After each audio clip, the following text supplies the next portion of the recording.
చాలా మంది, మేమే కాదు, చాలా మంది కవులు, రచయితలు, చాలా మంది చరిత్రకారులు ఆయన మీద పెద్ద ఎత్తున పరిశోధనలు కూడా చేశారు. ఆయన మీద డెక్కన్ జనార్దన్ అనేసి ఒక గొప్ప చరిత్రకారుడు, తెలంగాణ ఉద్యమకారులు, ఆయన ప్రజావీరుడు పండుగ సాయన్ అనేసి ఒక పుస్తకం రాయడం జరిగింది. అట్లాగే అదే ఆ ప్రజావీరుడు పండుగ సాయన మీద ఇందిరాదేవి గారు అనేసి ఒక గొప్ప రచయిత్రి, ఒక పరిశోధకురాలు పాలమూరు ప్రజావీరులు అనేసి ఒక పుస్తకం రాయడం జరిగింది. అది మాత్రమే కాకుండా పద్మిని రంగరాజన్ గారు అనేసి ఒక గొప్ప చరిత్రకారులు, వాళ్ళు కూడా ప్రజావీరుడు పండుగ సాయన మీద పెద్ద ఎత్తున పరిశోధనలు చేయడం జరిగింది. ఈ పరిశోధనలో ఉన్నైతే ఏదైతే అంశాలు ఉన్నాయో ఈరోజు హరిహర వీరమల్లు చిత్రంలోని ట్రైలర్లో కావచ్చు, ఇప్పటి వరకు హరిహర వీరమల్లకు సంబంధించి ఇప్పటి వరకు ఏదైతే న్యూస్లలో వచ్చిందో అవన్నీ అంశాలు సరిపోలుతున్నాయి. దానికి సంబంధించి ఈరోజు మనం గూగుల్లో చూసినా, న్యూస్లో చూసినా, లేదంటే చాలా యూట్యూబ్ ఛానల్లో చూసినా, తమిళంలో చూసినా, ఈరోజు పవన్ కళ్యాణ్ గారు తీస్తున్న ఏదైతే సినిమా ఉందో హరిహర వీరమల్ అనేది ఖచ్చితంగా పండుగ సాయన జీవిత చరిత్ర అనేసి చాలా చాలా గూగుల్లో సెర్చ్ చేసినా మనకు దొరుకుతుంది. చాలా పత్రికలు కావచ్చు, చాలా యూట్యూబ్ ఛానల్ కావచ్చు, ఈరోజు ఆయన జీవిత చరిత్రకు సంబంధించి హరిహర వీరమల్ అనే చిత్రం ముమ్మాటికి ప్రజావీరుడు పండుగ సాయన జీవిత చరిత్ర అన్నట్టుగా వాళ్ళు చాలా మంది ఆర్టికల్స్ రాయడం జరిగింది. చాలా యూట్యూబ్ ఛానల్ కూడా థంబ్నెయిల్స్ పెట్టేసి దాని మీద పెద్ద పెద్ద వీడియోలు చేయడం జరిగింది. న్యూస్ ఛానల్స్, శాటిలైట్ ఛానల్స్ కూడా దీని మీద పెద్ద ఎత్తున యూట్యూబ్ లో మనకు కావాల్సినంత సమాచారం ఉంది. అట్లాగే గూగుల్లో కూడా కావాల్సినంత సమాచారం ఉంది. పవన్ కళ్యాణ్ గారు నటిస్తున్న ఏదైతే హరిహర వీరమల్ ఉందో అది ముమ్మాటికి ప్రజావీరుడు పండుగ సాయనకు సంబంధించింది అనేసి టైమ్స్ ఆఫ్ ఇండియా వాళ్ళు కూడా రాశారు. అట్లాగే ఇంగ్లీష్ ఛానల్ చాలా రాశారు, HMTV లాంటి వాళ్ళు రాశారు. అట్లాగే హిట్ ఛానల్ వాళ్ళు, ఇట్లా అనేకం. మీరు యూట్యూబ్ లోకి వెళ్తే, గూగుల్లోకి వెళ్తే ఎన్నో థంబ్నెయిల్స్ ఉంటాయి, ఎన్నో ఆర్టికల్స్ దొరుకుతాయి. ఇవన్నీ కూడా ముమ్మాటికి పవన్ కళ్యాణ్ గారు రాస్తున్న ఏదైతే తీస్తున్న సినిమా ఉందో అది ముమ్మాటికి ప్రజావీరుడు పండుగ సాయన జీవితానికి సంబంధించిన చరిత్రనే అనేసి చెప్తున్నాయి. కాబట్టి మేము దాని మీద అభ్యంతరం తెలియజేస్తున్నాం. ఇక మూడో అంశం వచ్చేసి ఈరోజు చాలా మంది మేము పోస్టర్ రిలీజ్ చేయడం జరిగింది. ఇది ముమ్మాటికి ప్రజావీరుడు పండుగ సాయన చరిత్రనే.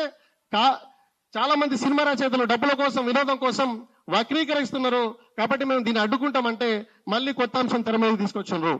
ఏంటంటే ఈ హరిహర వీరమల్లు అనేది 13వ శతాబ్దంలో విజయనగర సామ్రాజ్యాన్ని స్థాపించిన అరహర రాయలు, బుక్కరాయలకు సంబంధించిన చరిత్ర.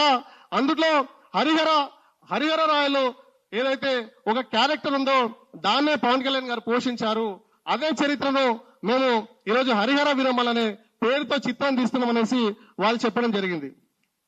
ఇందులో ఇప్పటి వరకు రిలీజ్ అయిన 2 ట్రైలర్లు కావచ్చు, వాళ్ళు చెప్తున్న అంశాలకు సంబంధించి కావచ్చు, ఇదే హరిహర వీరమల్లు అనే చిత్రానికి సంబంధించి కావచ్చు, మాకు కొన్ని అభ్యంతరాలు ఉన్నాయి.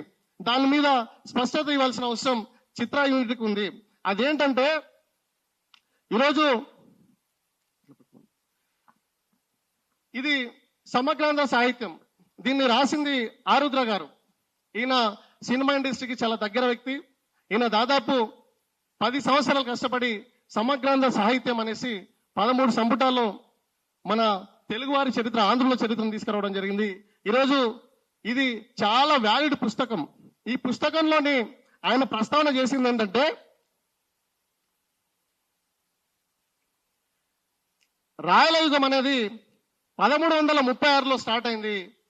1336లో స్టార్ట్ అయ్యి 1336లో విజయనగర సామ్రాజ్యం స్టార్ట్ అయింది. కాకతీయ సామ్రాజ్యం పతనం తర్వాత 1323లో కాకతీయ సామ్రాజ్యం పతనం అయిన తర్వాత ఈ తెలుగుదేశంలో తెలంగాణలో వచ్చేసి పద్మనాయకులు, తీరాంధ్రలో వచ్చేసి రెడ్డి రాజులు, రాయలసీమలో వచ్చేసి విజయనగర సామ్రాజ్యం ఆవిర్భావం జరిగింది. అప్పుడు 1327-28 మధ్య కాలంలో ఢిల్లీ సుల్తాన్ తుగ్లక్ అనగొందను ముట్టడించినప్పుడు ఈ హరిహర వీరమల్ అనే వాళ్ళు అనగొందలో వీళ్ళు దండనాథులుగా పనిచేశారు. వాళ్ళ దగ్గరే ఈ దండనాథులుగా ఉన్న ఈ హరిహర బుక్కరాయలను ఢిల్లీ సుల్తాన్ బంధించి ఢిల్లీకి తీసుకుపోయి వాళ్ళను మతం మార్పించి మళ్ళీ వాళ్ళను ఏదైతే హరిహర బుక్కరాయలను కంపెనీ రాజ్యానికి వాళ్ళ సామంత రాజులో పంపిస్తే వాళ్ళు మార్గ మధ్యంలోనే మతం మార్చుకుంటారు. మతం మార్చుకొని తుంగభద్ర నది ఒడ్డునే వాళ్ళు విద్యారణ్య స్వామి ఆశీర్వాదంతో విజయనగర సామ్రాజ్యాన్ని 1336లో స్థాపిస్తారు. ఇది మనకు ఆరుద్ర గారు రాసిన సమగ్రాంధ్ర సాహిత్య చరిత్రకు సంబంధించిన స్పష్టమైన ఆధారాలు. ఇందులో హరిహర రాయలు బుక్కరాయల గురించి చాలా స్పష్టంగా ఆయన ఇవ్వడం జరిగింది. ఈ హరిహర రాయలు వచ్చేసి 1335 నుంచి 1355 వరకు పాలించిండు. ఆ తర్వాత బుక్కరాయలు వచ్చేసి 1355 నుంచి 1377 వరకు పాలించారు. ఇది చరిత్ర.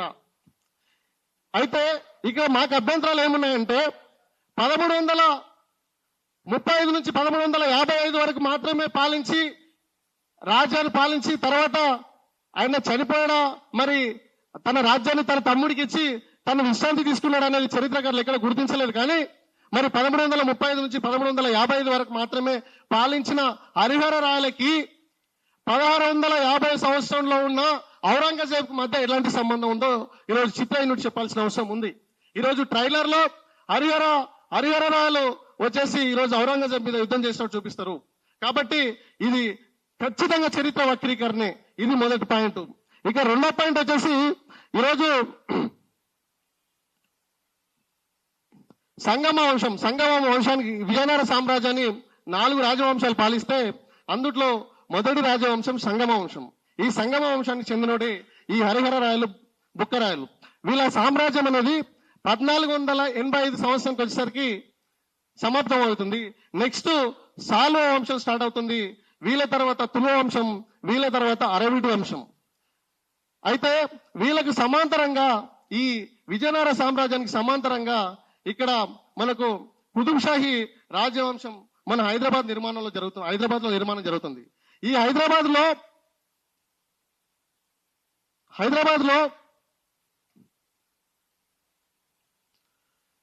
1590లో ఇక్కడ 1590 సంవత్సరంలో మసూచి వ్యాధి వచ్చి ఈ రాజ్యంలోని హైదరాబాద్ రాజ్యంలోని ప్రజలందరూ ఇబ్బందులు పడుతుంటే ఆ మసూచి వ్యాధి పోయిన తర్వాత దానికి చిహ్నంగా అప్పుడు హైదరాబాద్ నగరాన్ని నిర్మించిన కూలీ కుతుబ్ షాహీ ఇక్కడ 1591 సంవత్సరంలో ఇక్కడ చార్మినార్ నిర్మాణం చేయడం జరిగింది.